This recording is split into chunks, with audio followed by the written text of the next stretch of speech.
behalf of myself and Cantor and our entire team at Shir Shalom, if we've done anything to harm you, please forgive us. In these days, hopefully we can go forward with gentleness. The talk I'm going to give is called Sing Out to Yah, a New Song. Sing, God commands. Sing out to Yah a new song. A new song? After the year we've had? Shut in our homes, kept away from one another for months on end, deathly afraid of this awful virus, some of us getting sick from it, others succumbing to it. Weddings, funerals, baby namings, b'nai mitzvahs, postponed, canceled. The education of our children altered. Our entire way of life upended. Sing out to Yah a new song. How can we sing after this month that we've had? The Taliban taking over Afghanistan, thousands of lives displaced, millions in crisis, Hurricane Ida wreaking havoc from New Orleans to New Jersey, the Delta variant crowding hospitals, re-traumatizing our society. Bad news day after day as people the world over cry out for reassurance, yet knowing there is none. The psalmist tells us even in such times a new song is necessary, but we haven't the strength for anything new, and we certainly don't have the strength to sing. The Torah portions for Yom Kippur offer us three possible ways to find our song, and to them I will add two more. First, when there are no words, we must sing out in silence. In the traditional reading for tomorrow morning from Leviticus 16, grief and sadness hover like smoke over our ancestors' encampment. Out of the smoke, Aaron, the high priest, a beacon of hope and peace, emerges as a broken man. Still in mourning for his sons, Nadab and Abihu, he must carry out his sacred duties to purge sin from the community, leading the two kid goats, one to be sacrificed, the other to Azazel. He barely opens his mouth. But not all songs require words. At such times, sometimes our mere presence is enough. Hineni, we are here, and maybe that can be sufficient. But there are times when even showing up is hard. At those times, we need to know that others will be there to hold us up, to allow us to sing when we ourselves have no strength. This is where we are at the end of Deuteronomy, and the reading we at Shir Shalom will be reading tomorrow morning.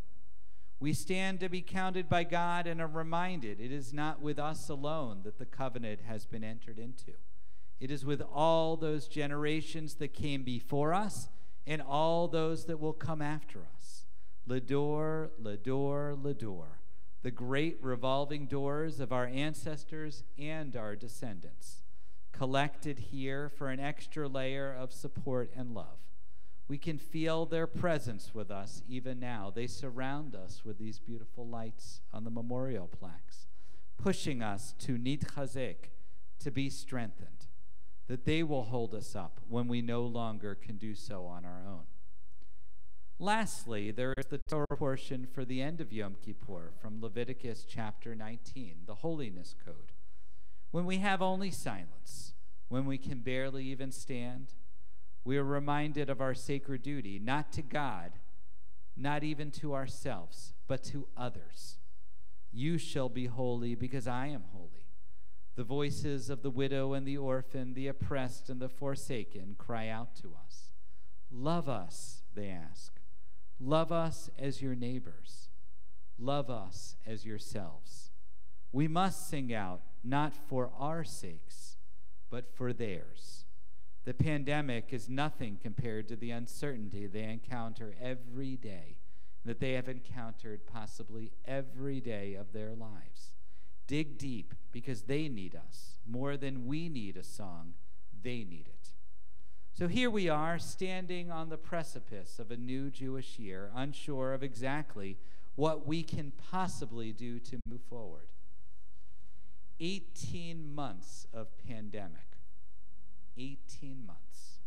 The constant political fights, the endemic societal inequality, the uptick in anti-Semitism. When will it all end? How can we find our bearing? Sing out to Yah a new song? Would this new song emerge even if we put everything we had behind it? This is where my final piece of Torah comes from. At the edge of the sea, as our people stood unable to even grasp what had just happened, the sea parting, the Egyptian chariots caught in the quagmire, freedom finally miraculously in reach, a stunned silence fills their hearts.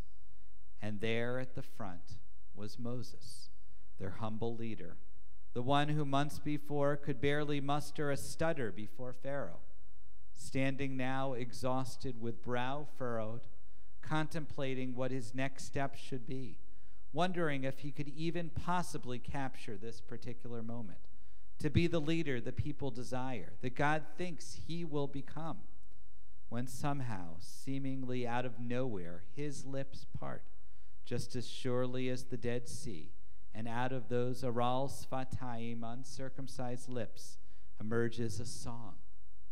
Az Yashir Moshe Uvenei Yisrael. Thus, Moses and the people of Israel will sing. In the future. Why in the future? Rashi, the famous commentator, asks. He tells us the song just came without any thought at all. It came as if it had been there all along. Meanwhile, at the back of the Israelite congregation, quiet as a mouse, their voices muffled by gender disparities, by ages of oppression and servitude, the women of Israel have their eyes not upon Moses, but on his sister Miriam, who, grasping her timbrel, knows exactly what is needed.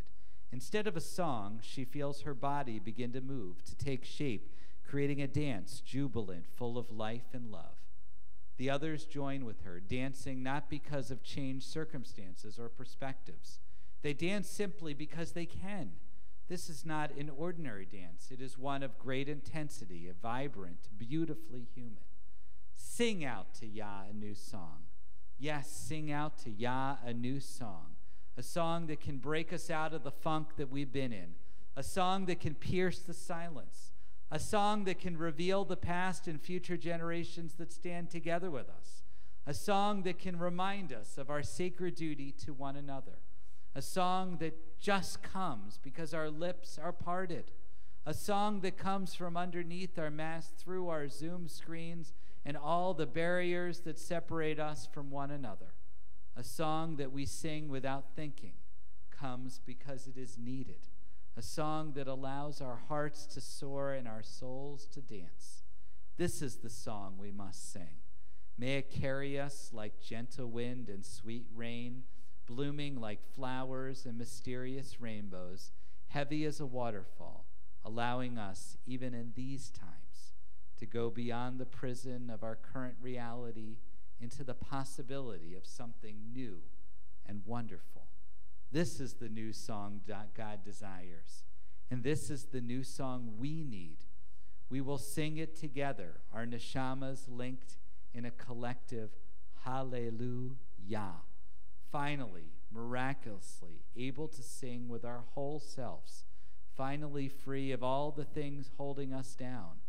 Ken Yehi Ratzon, may this be God's will. May this be our own, a meaningful fast and a meaningful year ahead for all of us. We'll take just a moment to reflect, to think about your song in this world and how we can sing it as we proceed into the year.